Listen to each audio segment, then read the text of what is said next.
welcome back to my YouTube channel. My name is Maria. I'm so excited to be back here.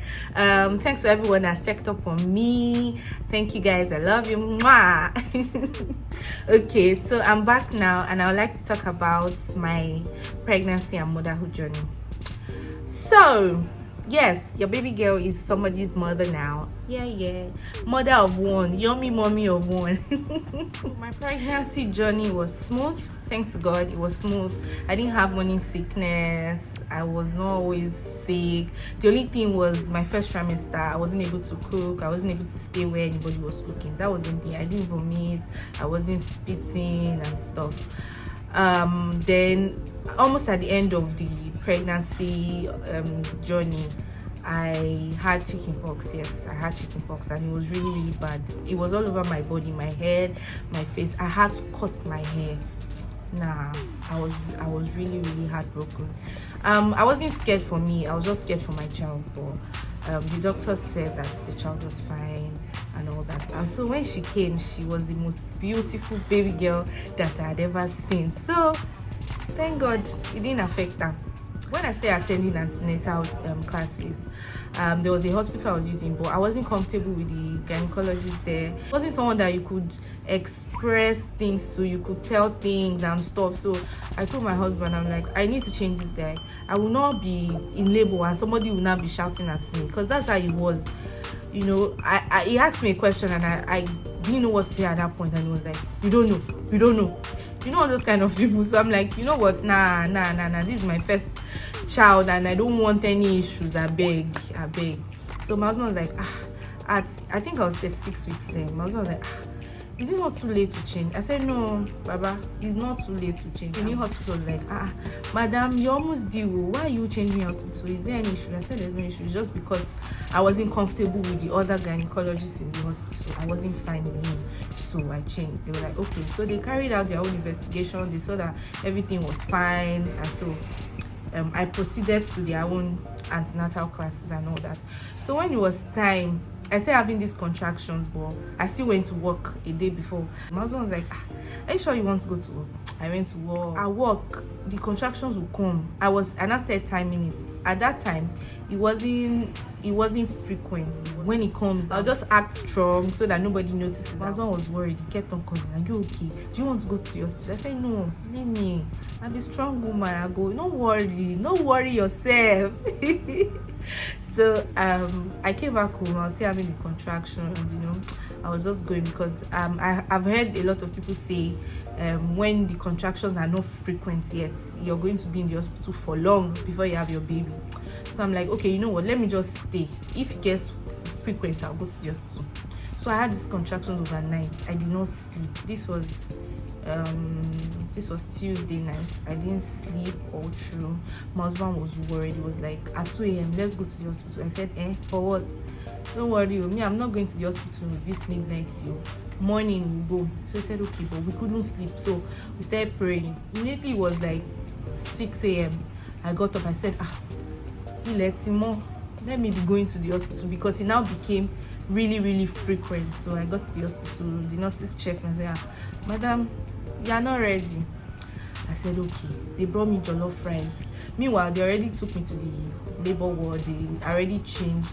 They brought jollof rice and beef for me. I ate it. They brought bread and tea. I ate everything. They went to bring pineapple. I just kept on eating.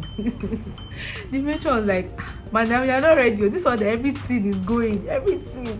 So on Wednesday night, just before midnight, I gave birth to the most beautiful baby girl that I've ever seen. And yes, I was excited. I was happy. You know, everyone was happy.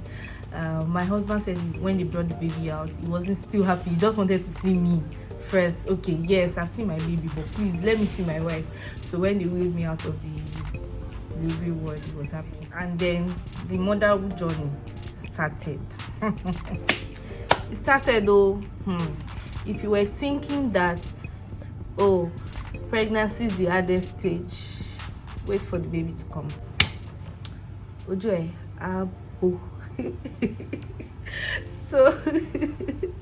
so this was me thinking that I've given birth finally. Finally I'm free. This, that. First week, no sleep. No sleep. I wasn't sleeping well, you know. I had to be feeding baby and all that, and these babies, they eat almost every hour. If they are sleeping safe, they'll still eat. They'll wake up, cry, you feed them, they'll sleep again. That's all they do, eat and sleep. Then for the first month, my baby wasn't sucking. She did not suck at all. She did not suck breasts. So I had to start feeding her with formula. Meanwhile, at the hospital, they said that, oh, you should not feed your baby with formula. Do 6 months exclusive breastfeeding. No formula at all, just breast.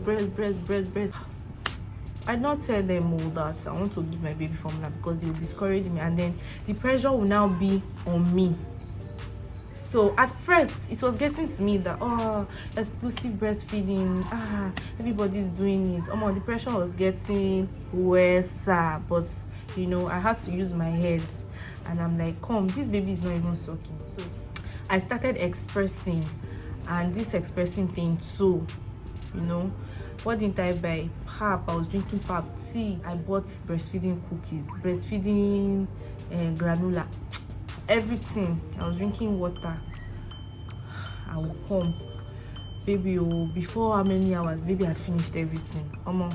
I said, this I can't be doing this. Nah, I can't. If you're a mother, you will understand me perfectly. I realized that the aim is for these babies to eat something, whether breast milk or I'm not discouraging people that want to do exclusive breastfeeding. It's the best, actually. But if you cannot do it, don't let anybody pressure you. Do not. Just do what you can do. To be honest, if you can do it, fine, kudos to you. But if you can't, please don't let anyone put you under pressure. A lot of people just make women that can't do exclusive breastfeeding, they just make them feel bad. They make them feel like they are not doing the right thing for their babies, which is not supposed to be like that. As far as they are feeding the baby, I mean, as far as the babies are getting nutrients, that's fine.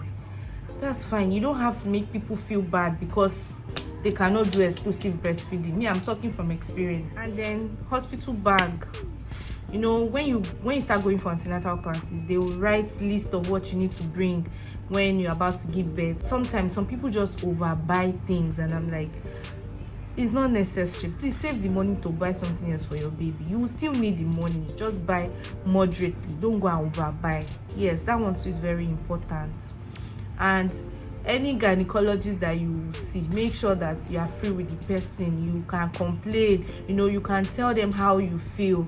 In fact, if you can be friends with them, better for you. So you are free to say anything that, you know, might be disturbing you, or anything that you do not like. What else? That's basically it for me today. If you want me to answer any questions based on my own experience, please drop it in the comments section, and I'll be glad to answer it. Let me go and continue my motherhood duty. So I'll see you guys in my next video. Take care. Mwah. Love ya. Bye.